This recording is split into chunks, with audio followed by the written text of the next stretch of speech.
మత్తు Vadalara 2 review. First half పరువుంచారా, double smart లాగా దొబ్బెట్టారా? మరి ఫస్ట్ పార్ట్ కి సరైన ఎక్స్పెక్టేషన్స్ లేవు అనేసి సెకండ్ పార్ట్ కి ప్రభాస్ అన్నతో ట్రైలర్ లాంచ్ చేయించి మంచి ప్రమోషన్స్ చేసి మూవీకి మంచి హైప్ పెంచే ప్రయత్నం చేశారు. ప్రభాస్ అన్న లాంచ్ చేసిన ట్రైలర్ అంత క్రియేటివిటీగా మూవీ ఉందా లేదా, సత్య జోక్స్ పండాయా కుళ్ళిపోయాయా అనేది బ్రీఫ్ గా మాట్లాడుకునే ప్రయత్నం చేద్దాం. పాయింట్ నెంబర్ 1, మూవీ స్టార్టింగ్ లోనే స్లీపింగ్ స్టార్ అని హీరో ట్యాగ్ లైన్ పడింది. ఇది ఎప్పుడు పెట్టారు అన్న డౌట్ అండర్ లాగా నాకు కూడా వచ్చింది. ఇంకా కేరవాణి కొడుకు సింహ కోడూరి క్యారెక్టర్ ఇంట్రడక్షన్ కూడా నిద్రలెగుస్తూనే స్టార్ట్ చేశారు. పైన స్లీపింగ్ స్టార్ అనే ట్యాగ్ లైన్ ప్లస్ ఆయన అప్పుడే లేవడం క్రియేటివిటీగా బాగా అనిపించింది. Point number 2, director Ritesh Rana గురించి మాట్లాడాలంటే గురువు గారు మూవీ అంతా గట్టిగా వాడింది చిరంజీవి గారి రెఫరెన్స్. మూవీ ఎక్కడైతే అరే ఈడ బోరింగ్ ఫీల్ వస్తుందిరా అనగానే చిరంజీవి గారి రెఫరెన్స్ తో ఒక సాంగ్ వదిలేసి దాన్ని కవర్ చేసే ప్రయత్నం చేశారు. ఫర్ ఎగ్జాంపుల్,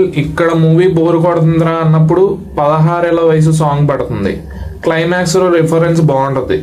ఇంకా మధ్యలో అలా అలా సైలెంట్ బాంబ్స్ వేసినట్లు చిరంజీవి గారిని వాడేశారు. పాయింట్ నెంబర్ 3, ఇంకా ఫస్ట్ హాఫ్ గురించి మాట్లాడాలంటే సత్య స్టీల్ ద షో మ్యాన్. మొత్తం కామెడీ అంతా తన షోల్డర్స్ మీద వేసుకుని చాలా ఎంటర్టైనింగ్ గా ఎక్కడా బోర్ కొట్టనీయకుండా ఆర్గానిక్ కామెడీ చేసే ప్రయత్నం చేశాడు. ఫస్ట్ హాఫ్ మొత్తం సత్య అలాగే సింహ వీళ్ళ కామెడీ ఒకటే ఉంటుంది, బాగా ఎంజాయ్ చేస్తూ నవ్వుకోవచ్చు. సెకండ్ హాఫ్ వచ్చేసరికి మూవీకి పెద్ద దెబ్బ పడిపోయింది. ఇబ్బంది పడుతూ చేసే కామెడీ లాగా అలాంటి ఫీలింగ్ వస్తుంది.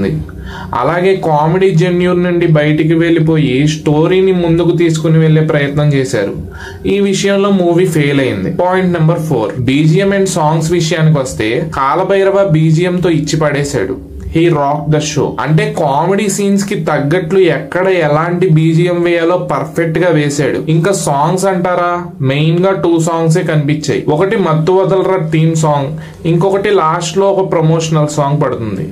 సాంగ్స్ పరంగా ఓకే అనిపించింది, but BGM he nailed it. Point number 5, Ajay role గురించి సెపరేట్ గా మాట్లాడుకోవాలి. అంత దారుణంగా చూపించారు, అంటే వీడొక యదవా అన్నట్లు చూపించారు. సీరియస్లీ డైరెక్టర్ రితేష్ రాణా ఖుషి, నువ్వు వస్తానంటే నేను వద్దంటానా ఇలాంటి మూవీస్ ని ఎగ్జాంపుల్స్ గా తీసుకుని అందులో నుంచి అజయ్ గారిని యదవలాగా చూపించే ప్రయత్నం చేశారు. అందులో మాత్రం డైరెక్టర్ బాగా సక్సెస్ అయ్యాడు. పాయింట్ నెంబర్ 6, సునీల్ అసలు మూవీలో ఎందుకు ఉన్నాడు అనిపించింది. రియల్లీ సునీల్ గారి కామెడీ మూవీలో అస్సలు సెట్ అవ్వాల. అంటే అక్కడక్కడ ఓకే, బట్ సత్య చేసినంత బాగా అయితే లేదు. సత్య అలాగే సునీల్ గారి ఫేస్ ఆఫ్ గన్ ఫైట్స్ అవన్నీ బాగానే ఎంటర్టైనింగ్ గా అనిపించాయి. పాయింట్ నెంబర్ 7, ఇంకా హీరోయిన్ ఫారియా అబ్దుల్లా గురించి మాట్లాడాలంటే సేమ్ ట్రైలర్ లాంచ్ లో నేను పాట పాడినా సార్ అన్నట్లు ఇక్కడ అప్పుడప్పుడు నేను డైలాగ్ చెప్తా సార్ అన్నట్లు కొన్ని సీన్స్ లో ఉంటది. ఇంకా వెన్నెల కిషోర్ అలాగే రోహిణి గారి క్యారెక్టర్స్ అంత లాంగ్ ఏం లేవు, చాలా షార్ట్ క్యారెక్టర్స్. ఓకే.